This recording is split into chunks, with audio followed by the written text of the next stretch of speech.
Para presentarle otro gran amigo, mire, continúa, por supuesto, el desfile cívico-militar, el último que presidirá el mandatario mexicano, Andrés Manuel López Obrador. Estamos ya muy avanzados dentro de ese desfile, han pasado varios contingentes militares, nosotros se los seguiremos presentando a doble caja, pero también déjeme presentarle a otro gran periodista, a un legendario corresponsal de guerra, hablando de las Fuerzas Armadas, a un legendario corresponsal de guerra, Jaime Hernández. Bienvenido a Sin Censura. ¿Cómo estás, Jaime? Querido Toño, ¿cómo estás? Muy buenas tardes. Pues muy buenas tardes. Creo que es momento de que sigamos haciendo análisis muy fuertes sobre lo que sigue significando el final del sexenio del presidente López Obrador, cómo se configura un último grito como presidente en medio de la aprobación de todos esos los asistentes a la Plaza de la Constitución, mejor conocida como el Zócalo Capitalino, y con una gran aprobación en promedio del 71%, pero también hay que ver el grito desde el ángulo sociopolítico, ¿no es así, querido Jaime? Pues sí, y yo creo que, en este tipo de eventos vale la pena, hacer un poco de memoria, ¿no? Y acordarse cómo han evolucionado los gritos de independencia en México. Yo recuerdo mucho que Octavio Paz solía decir que todos los mexicanos gritamos el 15 de septiembre para callar el resto del año, ¿no? Para permanecer en calidad de mustios, frustrados, y ese era el mexicano durante todo lo que el gobierno del PRI y del PAN. Era un mexicano que aguantaba, ¿no? Aguantaba vara, que se emborrachaba y gritaba el 15 de septiembre, pero muchas veces esta sensación de independencia, de libertad, pues no era del todo cierta, ¿no? Y con el paso del tiempo, eh, yo creo que el grito de la independencia fue asumiendo un tono cada vez más bronco, cada vez más contestatario, y cada vez echando mano de los acarreos. Recuerdo, por ejemplo, los últimos gritos de independencia de Enrique Peña Nieto, cómo desde el Estado de México llegaban los acarreados, ¿no? Del PRI, y recuerdo mucho los gritos contra Felipe Calderón, aquel 15 de septiembre, que toda la gente que lo observaba le gritaba asesino, asesino. Y en cambio, si nos fijamos en el evento de ayer, fue una cosa espectacular. Fue un evento, yo diría que arrollador, un evento tumultuoso, multitudinario, en el que la gente, muchas de ellas con las lágrimas en los ojos, lamentaba el fin de un sexenio, el fin del sexenio de Andrés Manuel López Obrador. El propio presidente, yo no sé si te percataste, Antonio, se permitió permanecer en el balcón presidencial un poco más de lo acostumbrado, y yo creo que muchos notamos las lágrimas que asomaban a sus ojos, que no derramó, se aguantó, pero vimos al presidente, pues, aterido por esta emoción de despedidas, ¿no? Las despedidas, y cómo el presidente, con este mensaje, del abrazo, porque, quiere al pueblo de México, y el pueblo lo quiere también muchísimo. Fue una ceremonia muy emotiva, muy emocionante, con incidentes, como siempre suele ocurrir en los gritos de independencia, pero esto te da un poco la medida del México de hoy. Un presidente que la gente le da las gracias. Mucha gente vino desde distintos puntos del país, incluso desde Estados Unidos, para darle las gracias a este presidente que por primera vez ha recuperado el orgullo de sentirse mexicano, que por primera vez eh, ha presentado y ha mantenido un gobierno honesto, transparentes, que hace respetar su soberanía ante vecinos tan, tan petulantes como Estados Unidos, ¿no? Y yo creo que fue una ceremonia de independencia que vamos a recordar mucho, se ha quedado en la retina de millones, ¿no? Y además porque también resulta, por ejemplo, contrastar. Yo recuerdo mucho, si uno se remite a los libros de historia, te vas a dar cuenta que, por ejemplo, fue Maximiliano de Augsburgo. Fíjate, cuando estaba Maximiliano, ¿te acuerdas? Cuando llegó y asumió el poder Maximiliano de Habsburgo, se enfundó en un traje de charro para lanzar el grito de independencia. Qué irónico, ¿no? Qué ironías del destino. Maximiliano de Habsburgo proclamando un grito de la independencia, siendo el emperador. Y 3 años después, ya con mortaja, pues se le acabó ese ambiente festivo al señor Maximiliano de Habsburgo. Cuando el presidente, por ejemplo, Adolfo López Mateos, a comienzos de la década de los 60, hizo construir 31 réplicas de la campana de Dolores para tañerlas en el 15 de septiembre. Y cada acto, cada evento, cada ceremonia del 15 de septiembre, de alguna manera nos da la medida de hasta qué punto la historia en México ha cambiado. Y yo creo que lo ocurrido anoche es un buen termómetro de en qué momento nos situamos. Y además una cosa muy interesante, por primera vez también en la historia de México, un presidente cede el protagonismo a la presidenta entrante, en este caso a Claudia Sheinbaum, que estaba en el balcón contiguo y porque fue invitada. De hecho, también Claudia Sheinbaum está atestiguando, copresidiendo el desfile militar hoy. Así es que yo creo que este grito de independencia marca un fin de época, marca el fin de trayecto para un hombre como Andrés Manuel López Obrador, que ha hecho realmente, yo creo que los logros, lo que ha hecho el presidente, si soy muy franco, mucha gente no creíamos que iba a ser todo lo prometido. Pues yo creo que incluso ha cumplido con las expectativas e incluso ha ido más allá. Y por eso mismo a mí no me extrañó ver ayer una Zócalo realmente no cabía un alfiler más. Mucha gente ya no pudo entrar al Zócalo. ¿Por qué? Porque ya había exceso de aforo. Y a pesar de la lluvia, a pesar de la lluvia,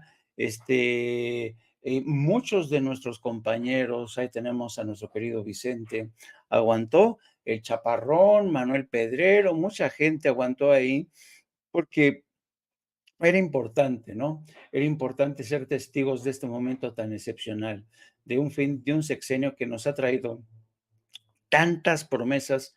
Yo creo que nos llevaríamos horas hablando de los logros de Andrés Manuel López Obrador y de qué manera México ha cambiado en todos los frentes, desde el ámbito mediático, desde el ámbito político, el papel que ha jugado el ejército, la forma en que se transformó, se diversificó la labor del ejército. El ejército ya no es una institución que sofoca incendios, acude en ayuda de los damnificados tras el paso de tormentas o ciclones. No, el ejército mexicano se ha convertido en una institución muy productiva, muy productiva. Este cuento de que se militarizó al país ayer era evidente y hoy sigue siendo evidente cómo la gente quiere al ejército mexicano.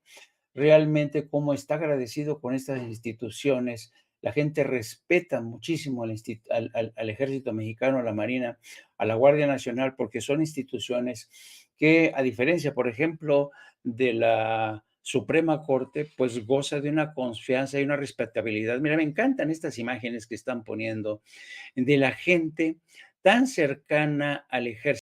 For the ones who know safety isn't a catchphrase, it's a culture. And the ones who help make sure everyone makes it home safe. For the safety-minded who watch everyone's backs. Grainger offers supplies and solutions for every industry, as well as safety assessments and training to keep your facilities safe and your people safer. Call, clickgrainger.com, or just stop by. Grainger, for the ones who get it done. Es fin de época, pero habrá continuidad, querido Antonio, porque yo dudo mucho que Claudia Sheinbaum busque una ruptura con la política que ha inaugurado Andrés Manuel López Obrador. Sí, no, definitivamente. De hecho, la semana pasada le preguntaban al presidente que a quién le... Claro, no, era una pregunta que no iba a responder, la hizo este compañero de Querétaro, se me fue su nombre, pero le preguntaba al presidente que quién le gustaría a él que se quedara cuando termine la doctora Claudia Sheinbaum. Bueno, pues no lo iba a responder, pero sí podría ser ya una realidad, ¿no?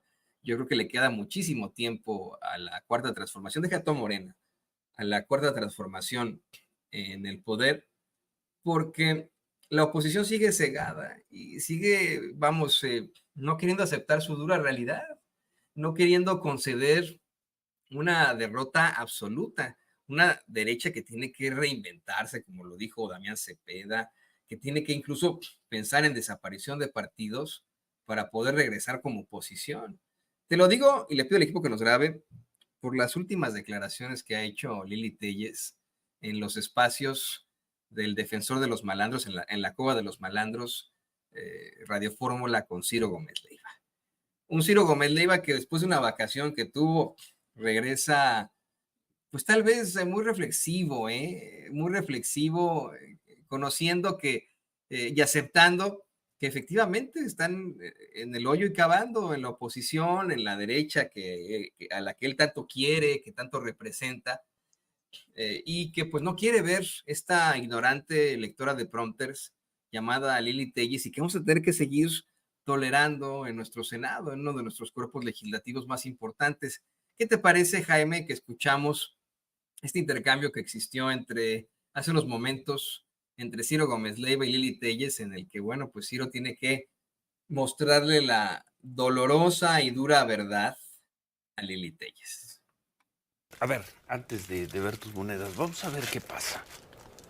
Punto número 1, la historia nunca escribe su última palabra, ¿no? Y estuve fuera unos días y este discurso de derrotismo, híjoles, como si la historia hubiera terminado. ¿Pero el derrotismo de quién? Pues se acabó el país, se acabó la justicia, todo queda en manos de un grupo.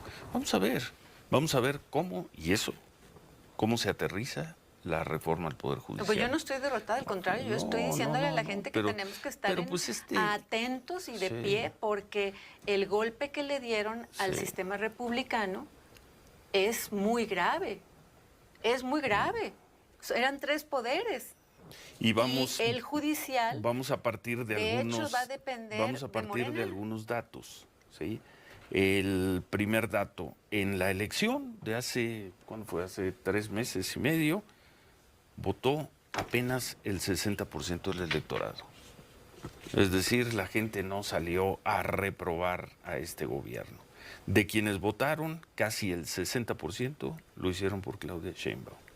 Y el 55% lo hicieron por Morena. Son datos.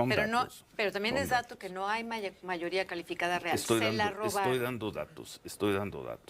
La participación fue del 61%, ni siquiera alcanzó la del 64, 65 de 6 años. 6 de cada 10 personas que votaron lo hicieron por Claudia Sheinbaum. 55% lo hicieron por Morena, son datos. Y dependiendo las encuestas hoy en día, la aprobación del presidente López Obrador se da entre el 58 y el 73%. Son datos. ¿Estos datos además, qué tienen que ver con que le estén dando un golpe voy para allá. A la República? Yo no sé si le están dando un golpe a la República. No, sí, yo te lo puedo afirmar. Bueno, yo te estoy diciendo cómo se construyó la situación en la que estamos. Pero no tenían la mayoría calificada. Allá voy. Primero, obtuvieron en la elección presidencial 60% de los votos y la mayoría, 54-55, en la elección legislativa. Luego vino ese proceso muy conflictivo, muy controvertido de la sobrerepresentación. No alcanzaron la mayoría calificada para hacer esto. En la sobrerepresentación, primero 11 consejeros, bueno, no fueron 11, ¿cuántos votaron? Sí, 7. 7 consejeros del INE al que salieron muchos a defender, votaron a favor de la representación o de la sobrerepresentación. Y 4 de los magistrados del Tribunal Electoral votaron a favor. Te pregunto, Lili, ¿de qué estamos hablando? ¿De qué estamos hablando? ¿Que las cosas no son como queremos que sean? No, no son como... De que no debió haber votado 60% por Claudia Sheinbaum, que se equivocaron 7 consejeros del INE, se equivocaron 4 de los 5 magistrados del Poder Electoral. Estamos hablando... Y que 64 senadores de oposición pudieron haber parado todo esto y no lo hicieron, no tú, no muchos otros, no la enorme mayoría de los senadores de oposición. Entonces yo te pregunto, ¿de qué estamos hablando? Estamos hablando en primer lugar de una gran mentira.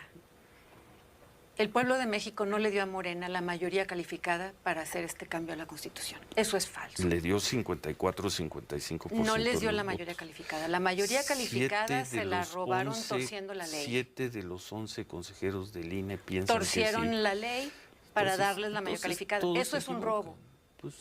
Eso es un robo.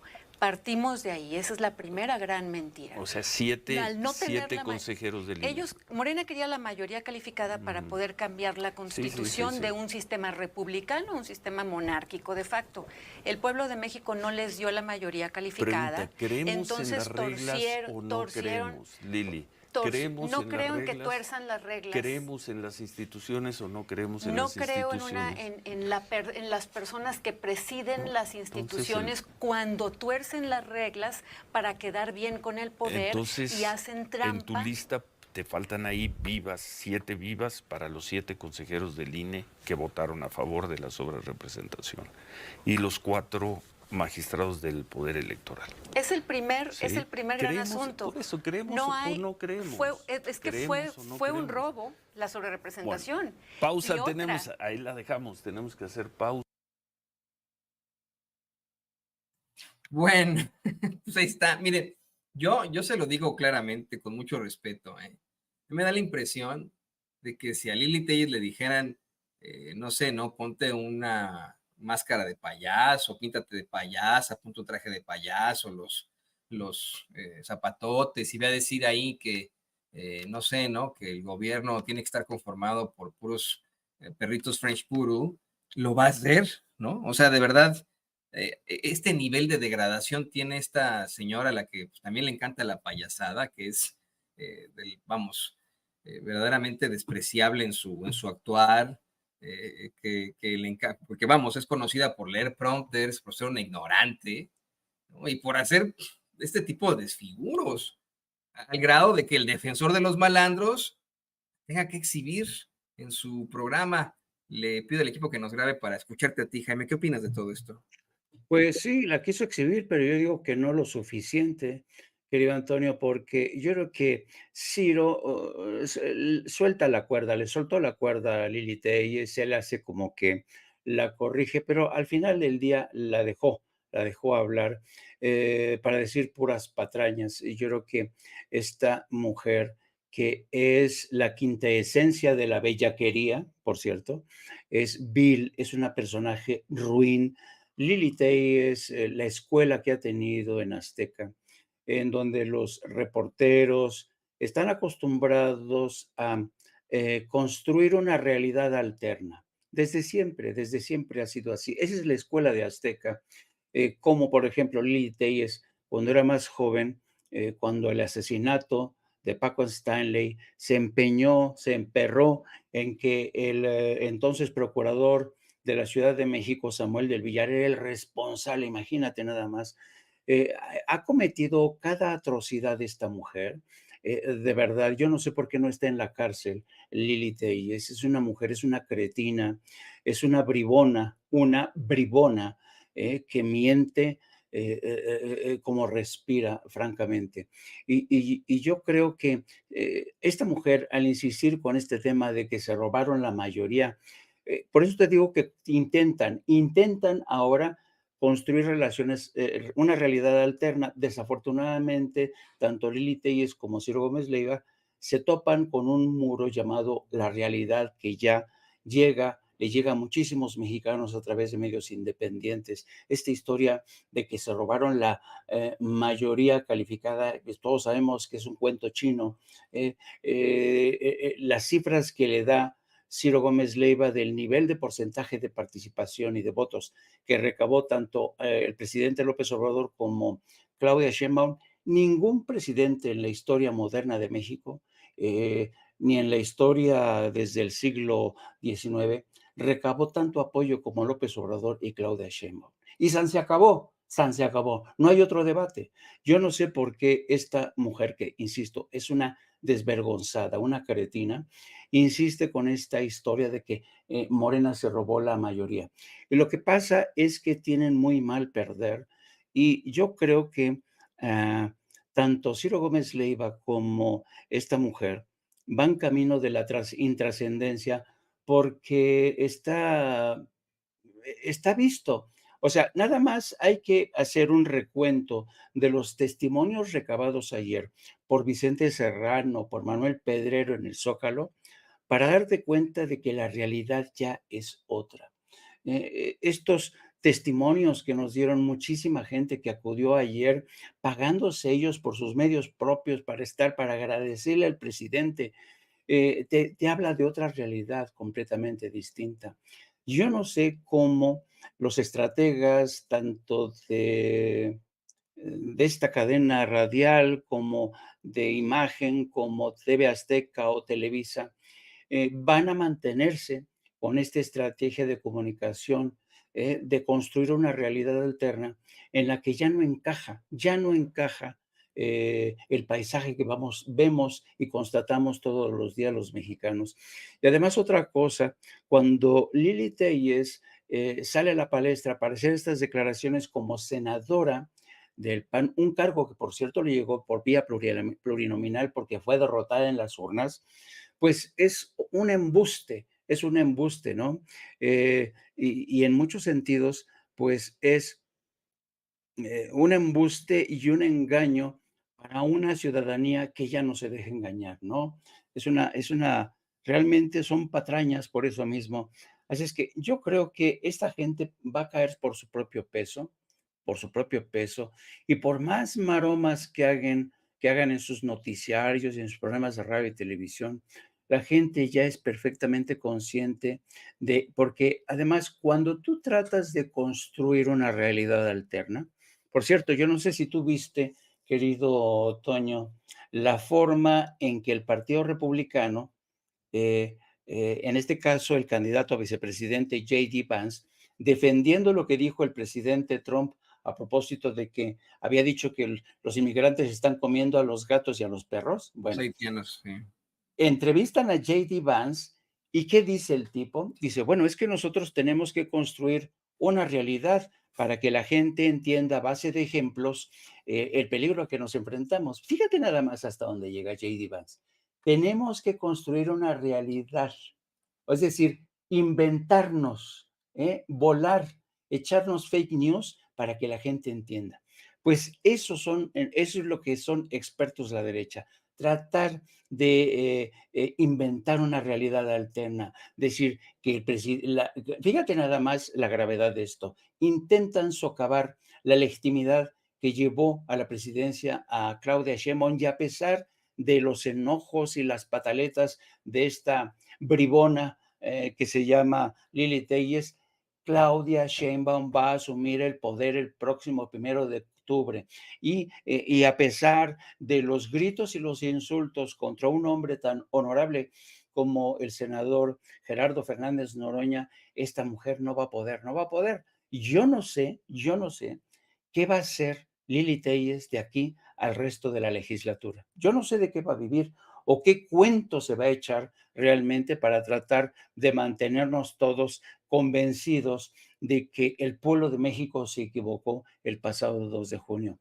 Pues yo creo que a diferencia de Lili Téllez, de Joaquín López Dóriga, de Ciro Gómez Leiva, de todo este grupo de gentes que durante décadas se especializaron en tratar de construir realidades alternas, ya no tiene futuro.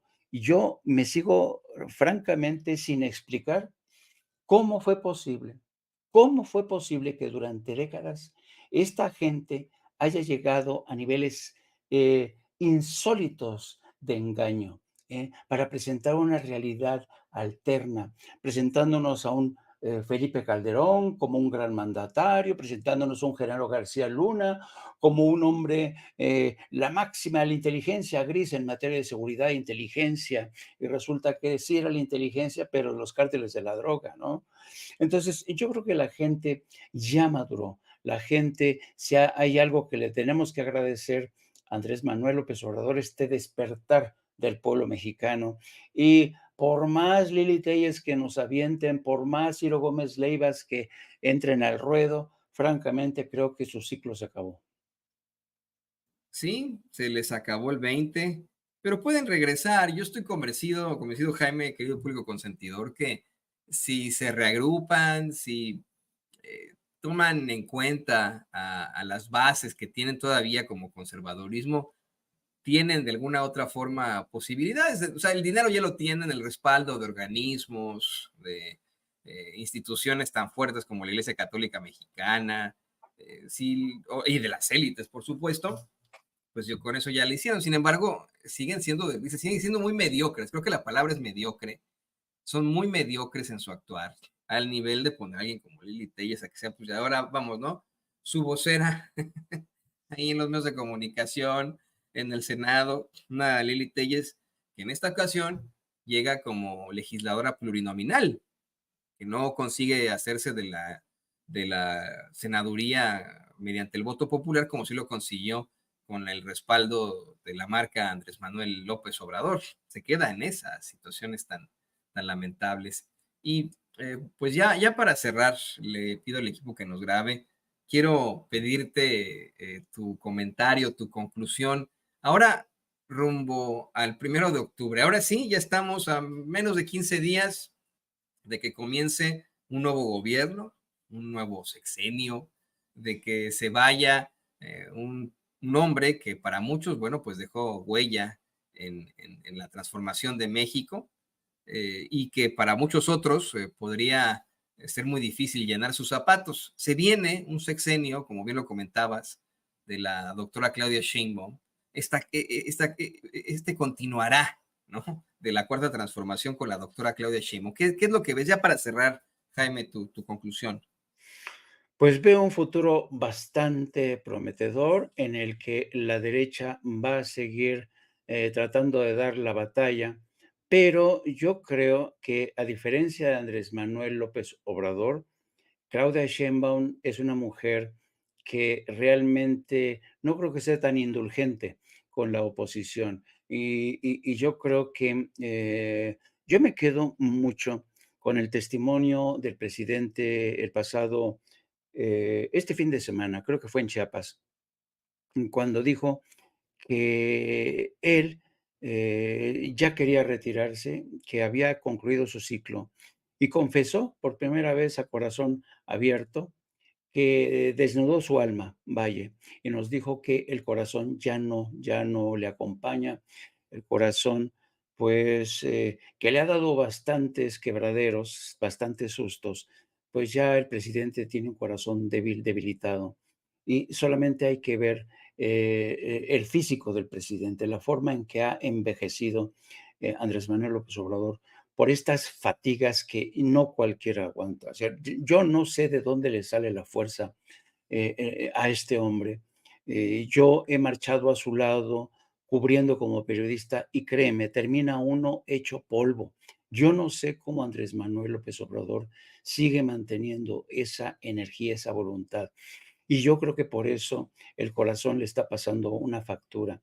Yo creo que merece descansar el presidente y por fortuna tenemos a una mujer como Claudia Sheinbaum, que es una mujer sobre todo honesta, es una mujer que ha ido, ha trabajado y ha marchado al lado de Andrés Manuel López Obrador conoce de primera mano la historia de la Cuarta Transformación, y creo que Claudia Sheinbaum llega con unos bríos, con una fuerza renovada y sobre todo con unas ganas tremendas de completar este proceso de Cuarta Transformación.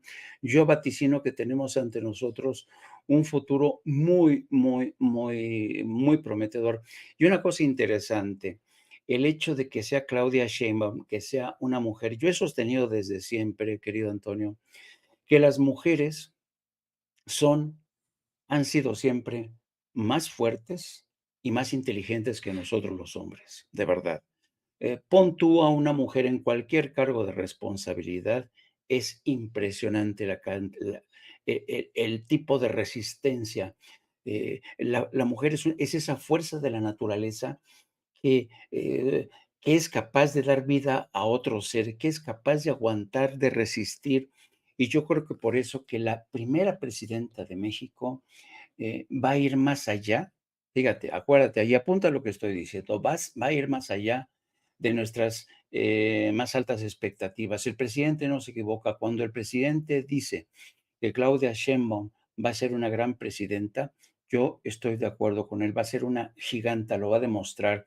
Y yo creo que esto es bueno para México, sobre todo para las futuras generaciones, porque hay tantas, tantas amenazas en el horizonte, sobre todo las que quieren recortar nuestra soberanía en materia energética, sobre todo los que quieren que recortar el terreno avanzado por Andrés Manuel López Obrador. Eso creo que Claudia Sheinbaum no va a permitir que se ceda un milímetro de lo alcanzado, de lo conquistado por Andrés Manuel López Obrador en materia social, el beneficio a favor de la tercera edad, el beneficio a favor de los jóvenes, el beneficio a favor de las mujeres, sobre todo de las que son cabeza de familia. ¿Cuántas mujeres son cabeza de familia en México? Yo creo que por eso es muy importante que Claudia Sheinbaum asuma esta estafeta el próximo 1 de octubre.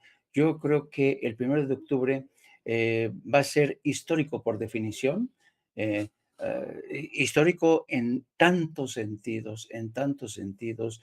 ¿Cuántos mexicanos, por ejemplo, como yo, somos hijos de madres que fueron cabeza de familia?